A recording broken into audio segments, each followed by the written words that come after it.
Welcome to Ranting and Raving. Today's video, this is going to be another piece of Saints content. So today we're going to be taking a look at the Saints roster. This is a high-level depth chart. This is actually put together by John Sigler from Saints Wire. If you don't follow John, follow him. Does a lot of really good work. They have a ton of great content on the site. The occasional bad or hot take, but I, among all people, I'm not allowed to give anybody hell for that. So John's great. Definitely should follow him. Like I said, they do a lot of great stuff there. So really what I'm going to be doing today is we're going to be doing this once now. So today is 4/20. So happy Puff Day for those of you who partake. And we're going to be looking at the Saints roster prior to the draft. And then we're going to do the same exercise again after the draft. And the goal here is really to get an idea of just the roster, not wins and losses and the schedule and any of that kind of stuff to make a projection, but just where do I feel the roster is now? Where will I feel it is after the draft? And then based on that, what quality of team do I expect to see this upcoming season? And so if that's the type of content you guys are here for, definitely appreciate anybody who wants to like, comment, subscribe. These are all things that help the channel grow, help more people see the videos. So it's very much appreciated. And if you don't like the content, at least comment and tell me how much you didn't like it, because it still helps the video. And hey, at least then you're not the only one that has to suffer. Other people can see it too. But jokes aside, let's go ahead and just get started here. So what I'm going to go ahead and do, the way this is going to work is I'm going to start at the top. We're going to work our way down. We're going to go, the players, at least the players with names that we know for the most part. I'm not going to talk about every guy in here. I'm not going to act like, some of these guys are going to make the team or are relevant to the overall quality of the roster in general. So I'm mostly going to focus on the players who will actually play and impact the team. And it's just going to be a simple, there'll be some commentary, but the idea here is to grade the players, but also really to grade each position group. Obviously, some position groups affect the team more than others. There are position groups that have certain synergies. They affect each other. So we'll talk about that again just a little bit. And at the end, then I'm going to give my current grade for the roster as a whole and really where I think the team is right now. So with all that said, let's go ahead and get started. We're going to look at quarterback first. So Jameis Winston is an interesting case. So I know, famous Jameis has his fans. There's this one-of-one guy that, let's just say that 420 is just another day to him, because clearly there's a lot of partaking in certain substances with some of his takes. But I can kind of see why Jameis has fans outside of the fact that he seems like a genuinely likable guy. He's kind of a goofball, but he's a lovable goofball who seems to love the game, and he's just a happy guy. And I can see why his teammates enjoy him, and he seems like someone who puts in the work. And when you're happy and you bring a lot of positive energy, but you also put in the work, a lot of time your teammates are going to have a lot of respect for you. So that part of it I get. From an upside talent perspective, Jameis was taken number 1 overall for a reason. When Jameis is good, he's really good. When he's got talent around him, he's very productive. Like, the 30-30 year gets talked about a lot. Here's the thing about the 30-30 year. Jameis threw 30 touchdowns and 30 interceptions. He also passed for 5,000 yards. Tom Brady came in with basically the same team. Now added some players, but the key guys, especially those 2 wide receivers, it was mostly the same guys and passed for really, really comparable numbers. The big difference is Brady didn't throw the 30 interceptions, and that's the problem with Jameis. That's why we're talking about possibly moving up in the draft or drafting a quarterback of the future. That's why all these conversations in place. It's not Jameis's talent and upside that's in question. It's his ability to be a floor raiser. It's his ability to be consistent and reliable. His upside is awesome. His upside is elite. It's near the top of the league. The problem is that he's inconsistent. And when bad Jameis rears his head, you lose a lot of games that you shouldn't. And games that you might be able to squeak by on running game and defense, you can't, because he makes backbreaking mistakes. And until Jameis establishes a referable track record, meaning more than just a couple of games. And frankly, last year, like, yeah, he was 5-2, but he wasn't he wasn't the biggest reason behind the 5. Now he had nothing to throw to, so it's not his fault, but he wasn't playing great.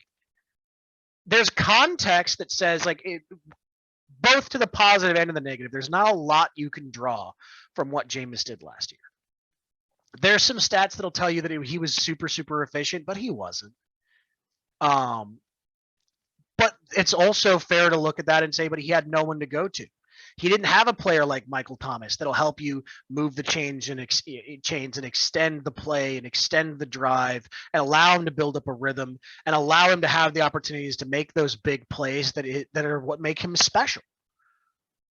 So, there's a lot of context around that, but he's far from a known commodity. He's far from proven. He's far from reliable. And that's why Jameis as a player is a C. Tons of upside. He's great when he's great, but he's awful when he's awful. Average it out. He's a C player. He's not the worst quarterback in the league by any means, but he's not your guy of the future unless he shows the ability to, elevate players around him and be consistent and reliable. However, Andy Dalton is an excellent backup. He was a quality starter at one point in time. He's capable. He can run an offense. He can run this offense. And Andy Dalton is an A for a backup quarterback. And Ian Book doesn't get a grade because he's a second-year player who was drafted in the 4th round at quarterback.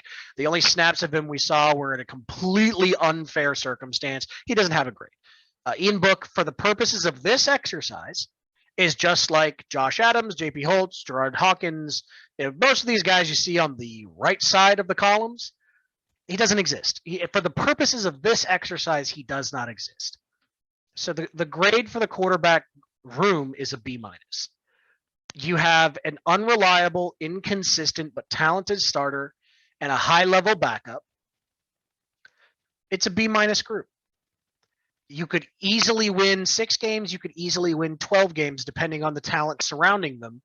But Jameis is not currently a catalytic player, meaning he is not the reason you're winning. You can win around him. I do believe that, but he has not shown the ability to be the reason you're winning. And at the most important position, that matters. Now, Alvin Khmer is an A-plus player. He's one of the 5 best players in the league at his position. He's a one-of-one talent, the same way that Derrick Henry is a one-of-one talent. He is unique. He is special. He elevates the players around him. You can build an entire offense off of his skill set, and we have. He's fantastic. He's pretty durable, especially for his position. He's productive. He's decided apparently to branch off into other sports. Not only does he like NASCAR, but apparently he's a big time MMA enthusiast. Yeah,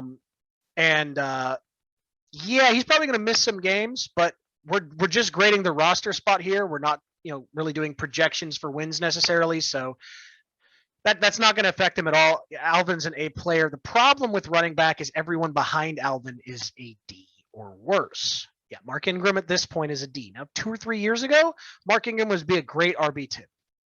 But he's washed. He's constantly hurt. He's lost a step.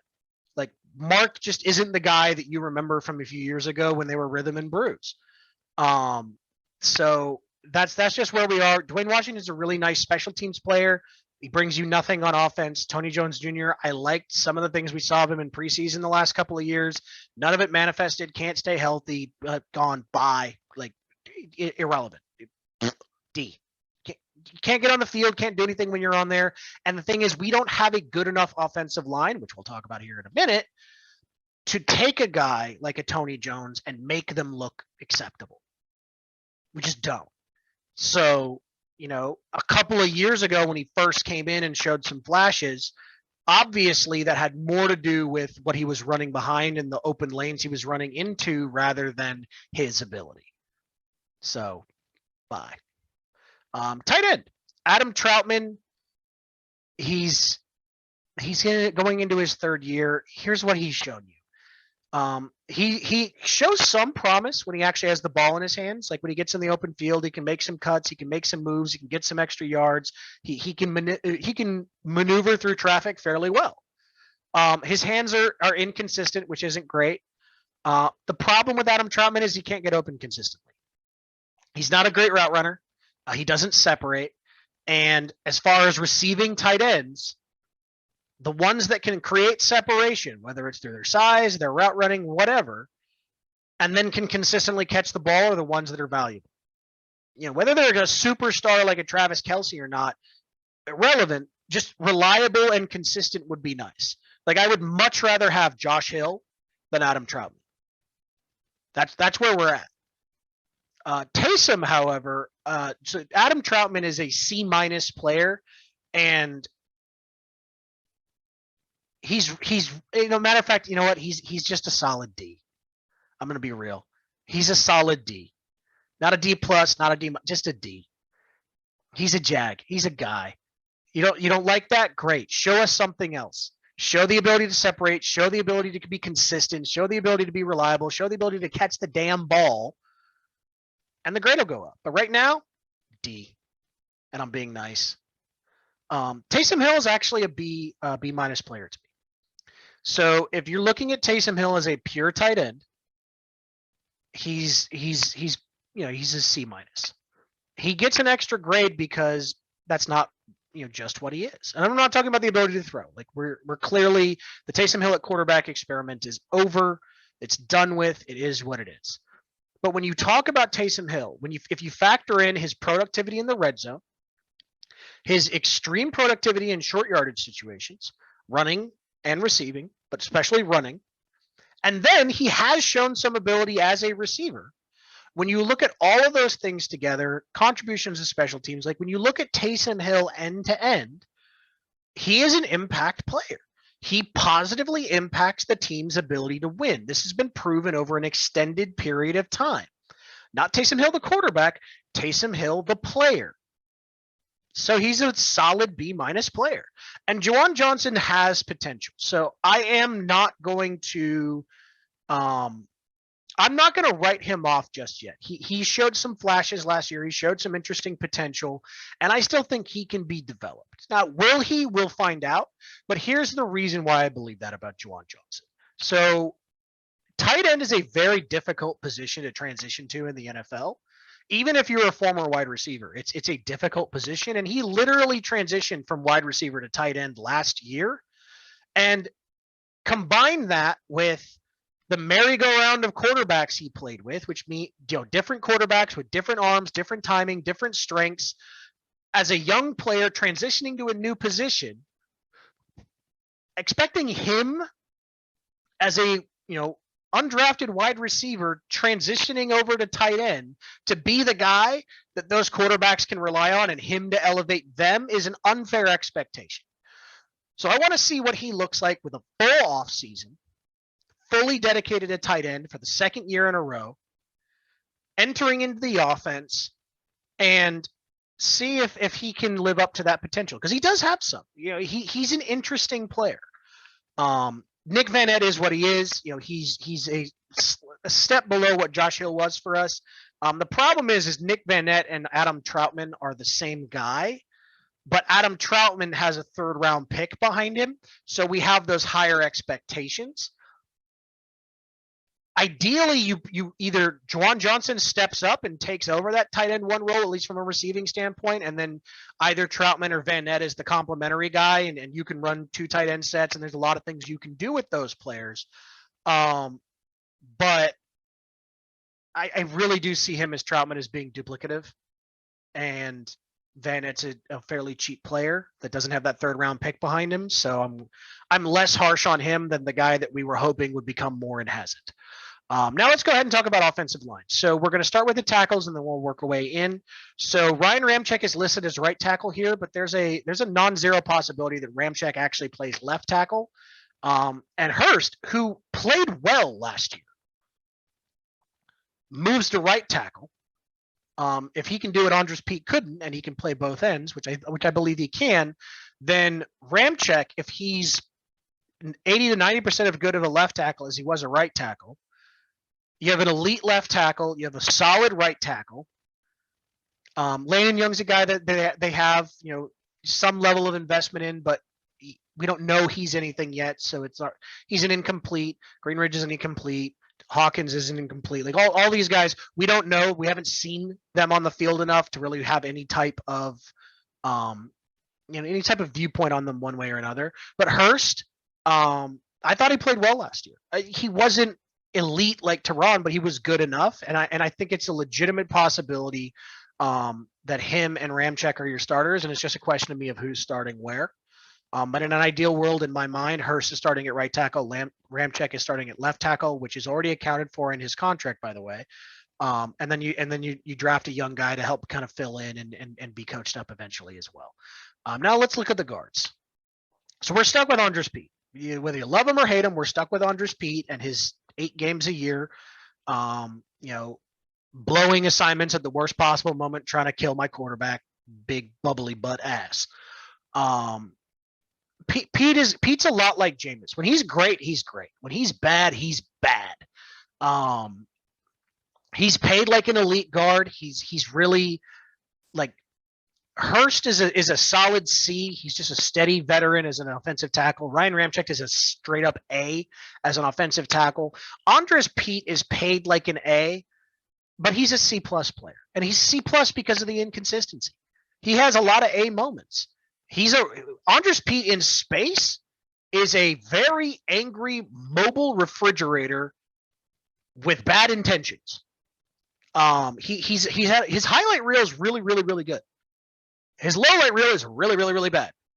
The good part to me though is I actually really liked what I saw from Throckmorton last year. He got thrown into the fire. I thought he overall played well. If I'm being perfectly honest, Throckmorton should be the starting right guard for this team. Cesar Ruiz sucks. Pete is a C plus player. Cesar Ruiz is an F minus. He's trash. The theme song to his life is yakety sax at this point, as far as the NFL is concerned. And look, that's not a personal attack on the guy. I don't think he's a terrible human being. I'm not going to tell him to jump in a wood chipper or anything like that. I don't think he's a trash human. He's a trash NFL player. And if you don't like that, well, then stop tripping and slipping on air. This guy runs out in space, and it's like a Scooby-Doo episode. He's running on air and then falls over. You can't be a human Acme cartoon in the NFL. You just can't. He doesn't have nearly, like, at least Pete has bad plays, but also has a lot of great plays and then a whole lot of fine in the middle. You can live with that. There's not a lot of fine in the middle. There's no great plays, and there's a ton of terrible plays. You'll have some apologists out there that'll make excuses for him. Maybe they brought in Doug Marrone to help him. As far as I'm concerned, I can only judge based on what I see. Could be is a terrible way to do analysis.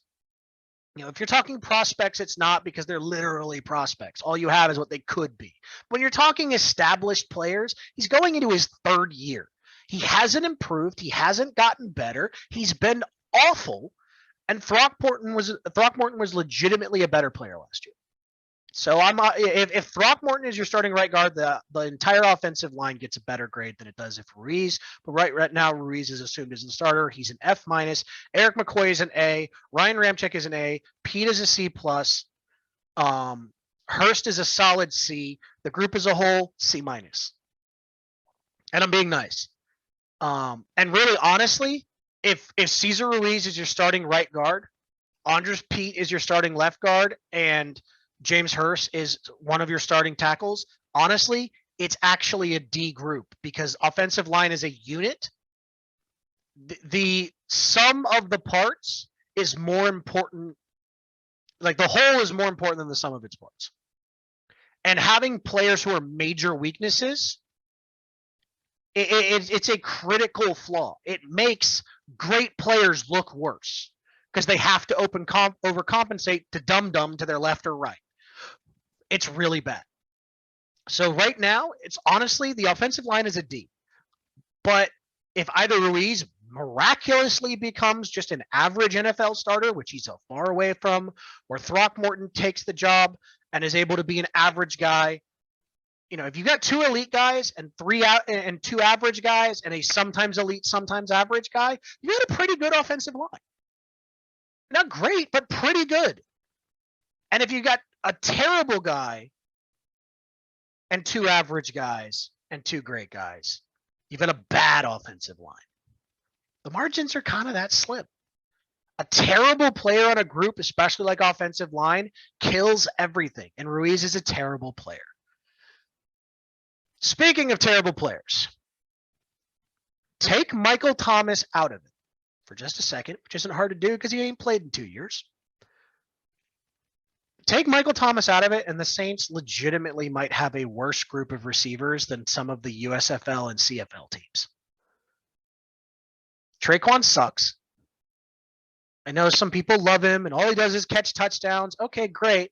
That's actually a problem, though, because he's not all he does is catch touchdowns, and he's getting 10 touchdowns a year. It's like he's getting 5, and he's catching like 20 balls, and like he had all the snaps in the world last year. Like if your former 3rd-round pick, who you're paying more than vet minimum for, if the best thing anyone has to say, including his teammate, Cam Jordan was on national television talking about Traquan and trying to pump him up and like, yeah, he's underestimated. People don't realize what a good blocker he is. Cam, the king of BS and positive thinking, couldn't come up with anything nicer to say about Traquan other than he's a great blocker. Well, if he was a tight end or a tackle, that would be a primary skill. I'd be really excited about it. But he's not. It's an ancillary skill. If he's an elite blocker, elite, like top 3, top 5 blocking wide receiver in the league, which he may be. He's not really, but he's really good at it. That's less impactful than being an average wide receiver. It's more valuable to have an average wide receiver who's not a very good blocker than it has to have a great blocking wide receiver who kind of sucks. Because he's a top 3 wide receiver on this team. He's top 2 by money. That's not good. And Callaway's still interesting. You know, like he had a bit of a lull last year, but he stepped up. He at least made some plays. He had a few 100-yard games. Like he did some work. He deserves credit. He was put into a horrible spot. He's a number 3/4 guy who was asked to be a number 1 wide receiver. And in that context, okay, like he deserves some credit, but like still not a top guy. Now, here's the thing adding Michael Thomas in has. It's still a terrible wide receiver. It was bad in 17. It was bad in 18. It was bad in 19. And you could make a really strong argument that 17, 18, and 19, the wide receiver group specifically, are the reason why the Saints lost in the playoffs in each of those years. 19 and 20, it's not an argument. It's fact. Like just fact. Bad skill position players are the reason the Saints didn't win a second Super Bowl. Outside of the refs being asshats and the NFL being full of shit, bad skill position players is the reason they didn't win. Period. Michael Thomas is a floor raiser. Michael Thomas, 2019 Offensive Player of the Year, like Michael Thomas stood. And he does raise the floor. He helps move the chains. He helps keeps the offense on schedule. He helps make the guys around him better because he's a dominant player and he's really good. Even if he's only 90% of the player he was, 90% of that guy is still a great wide receiver. And he brings an energy and an enthusiasm and a competitiveness and an edge to the offense that they need. And again, that consistently, that staying on schedule, that extending drives, super, super valuable. So Mike is awesome, but Mike needs some damn help. Mike needed some damn help when you had a much better roster and a much better team in 2018, 2019, even 2020. And in 2020, he was hurt. If they had Emmanuel Sanders and him, like they did in 2020, but both fully healthy, that year probably ends a bit different, if we're being honest. Even with the diminished version of Drew and all the other things, but we didn't have the fully healthy Mike. So the 1 year he actually had some help that he didn't already run out of town, he got hurt. So that sucks. The wide receiver group as a whole, with Mike, is a D. Wide receiver is a D. Don't bring up Deontay Hardy. He's a really good kick and punt returner. He's an okay wide receiver. The issue is he's just too small. He's not going to be able to stay healthy. He hasn't been able to stay healthy. He gets dinged up. He's a great gadget player. You can do stuff with him, but if he's one of your top 4 guys, you don't have 4 top guys. Really quickly, just to go through punter, here's how good Blake Gillikin was. Thomas Morstead had a great year last year, like a great year, like a really good Thomas Morstead year. And no one was like, we should have kept Morstead. We were happy for Morstead, but that's how good Blake Gillikin was. Blake Gillikin was fantastic last year. He's young. He's talented. He's got a cannon for a leg. He's a really, really good punter. Will Lutz was hurt. When Will Lutz is healthy, as long as Will Lutz goes back to being Will Lutz, he's one of the more accurate kickers in the league. He's reliable. He's got a strong leg. He's rock solid. I don't know anything about the long snapper. Here's what I know about the long snapper. I never hear his name. That's one of those jobs. If I never hear your name, you're probably decently good at it. That's all I have to say on that. So now let's go ahead and take a look at defensive end. So defensive end, we have Marcus Davenport, Payton Turner, Carl Granderson, Cameron Jordan, Tono, last name I'm not going to even try. Worth like 1 billion points on Scrabble, though, I'm sure. And Mr. Taco Taco. And Mr. Taco Taco and Carl Granderson. By the way, that's a impersonation of Jennifer Lopez in the fucking South Park show, if anybody's wondering what that's from. I'm an idiot, whatever. Moving on. Taco and Carl, don't care, don't matter, not going to talk about it. Neither is a reliable player. Neither is one of your top 4 guys. Neither is a main rotation player. Both are big old could be, would be, should be, won't be. We're not going to talk about it. Cam Jordan is the most important player of these 4 guys. The reason Cam Jordan is the most important player is A, he's the best, but more importantly, Cam's the biggest question mark. Which will the real Cam Jordan please stand up? And who is the real Cam Jordan? Is it the guy that was there the first 60 to 70% of last season? Because that guy isn't a great player anymore. He's a good player. He's a solid player, but he's Mr. Almost There. And Mr. Almost There isn't an impact player. And that's just where we're at. But the Cam that was there the last quarter-ish of last season, that's still a great player. That's a top-level defensive end. And Cam is the type of defensive end that tends to age well. He's more power and leverage and technique than he is speed. So in one world, the Cam that showed up towards the end of last year is Cam finally getting healthy and finally fully recovering and his body feeling right after he had the torn quad a couple of years ago, where there's a noticeable drop in his productivity and explosiveness post that injury. And if it just took him this long to really round into shape and to be himself and feel like himself again, then the Saints are going to have a really good defensive line, because defensive end is going to be a major strength for this team. If who he really is more of the guy that was there the first 60, 70% of the year, we're in trouble. The biggest reason we're in trouble is because Marcus Davenport is an extremely impactful player. He's the most explosive guy. I mean, really on this defense, he's the most explosive, dynamic player of the whole defense, especially now that Marcus Williams is gone. Ironically, both named Marcus. But the issue is he's never healthy. He's never fully healthy. He's not always on the field. He is an impact player, though. He showed that last year. When he was on the field, it's a different defense. He was an impact player. He made a difference. He made a lot of plays. But he just can't get on the field consistently. And who first? Sorry, Payton Turner. Props to the Saints Twitter guys for that. One of the greatest reactions ever. Payton Turner is just a giant question mark. The few snaps he played last year, there were flashes. Okay, he's got this size. He can go inside, outside. He's got some moves. Looks like he actually has some hand skills. Like, this could be a good quality player. If he's on the field, we can have an opinion about it. Here's the reality. Right now, he's an F.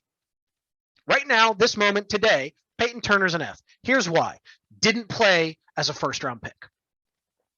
Had 0 consequential plays, Zero consequential or impact at all on winning or losing because he was not on the field as a first-round pick. Players drafted in the first round are expected to produce right away. That's why you take them in the first round. He didn't. F. Doesn't mean he's a bust, but he's an F as a player. Sorry. Get on the field, produce, and look, the kid has potential. The guy could easily round into shape, have a great year, and next year you're letting Davenport go away, getting a comp pick out of him, and you still have Payton Turner for 3 more years, and he's a really reliable, productive player that plays the run and the pass and can rush the passer. That world exists. That's not hyperbolic. I'm not making things up. I'm not just being a fan and you're looking with rose-tinted glasses. That world exists, but it's not the expectation. And because it's not the expectation, we're not going to operate with that.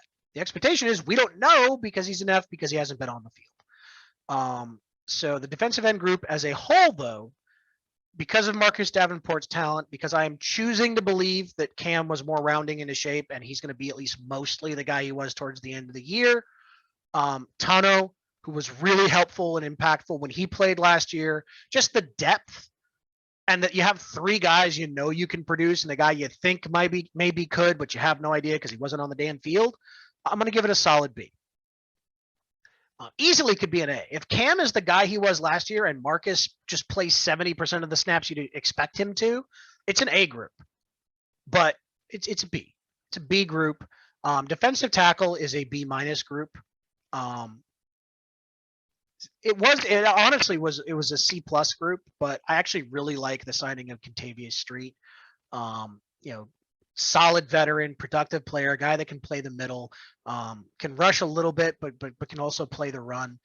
David Onyemata is a very good player. Shai Tuttle's a solid player.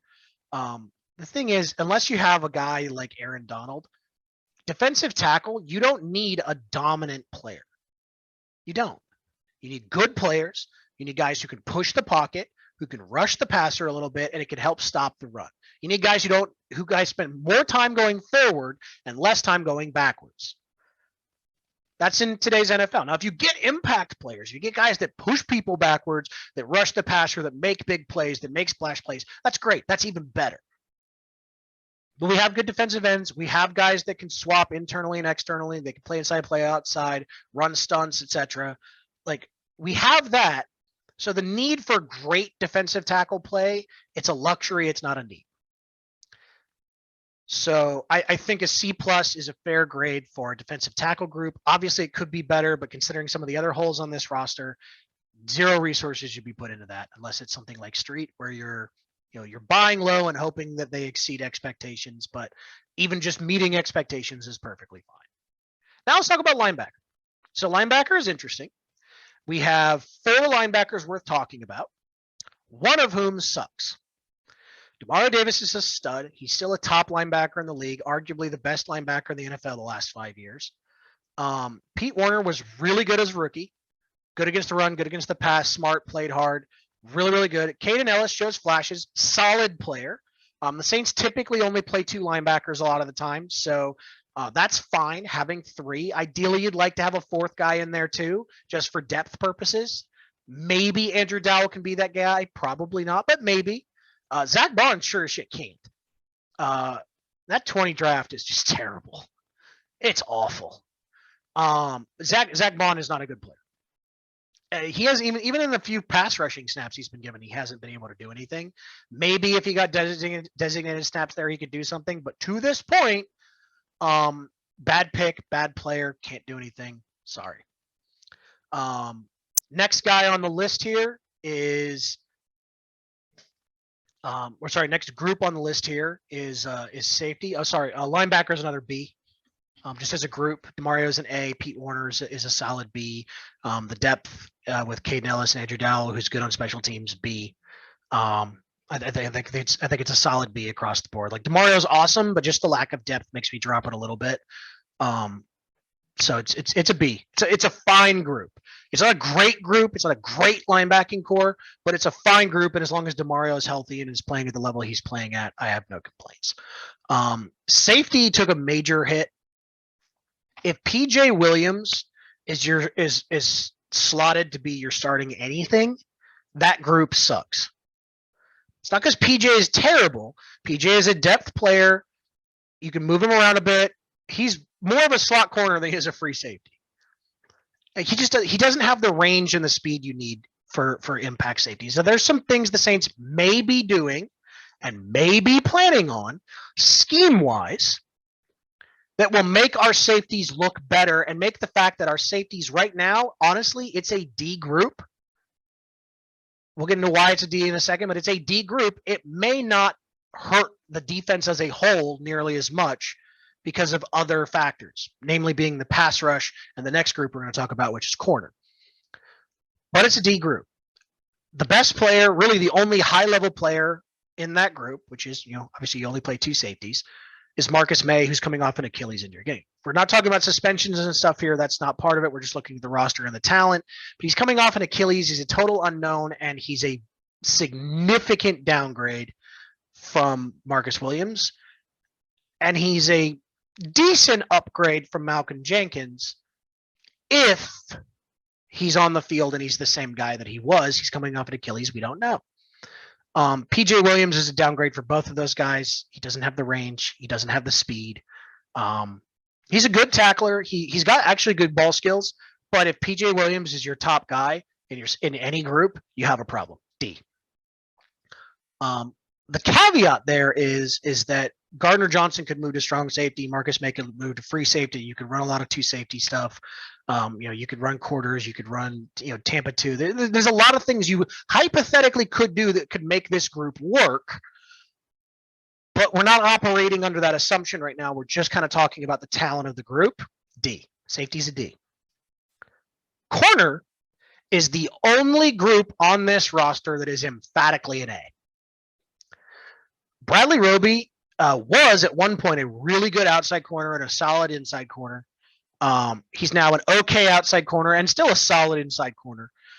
Paulson Adibo is an A. The reason he's an A is because he was a rock solid number 2 corner who got 3 interceptions, was a good tackler, didn't make a shit ton of bad plays as a rookie. And we have really good secondary coaches. Fully expect him to make improvements. But even if he's the exact same player as last year, that would just drop him to a B.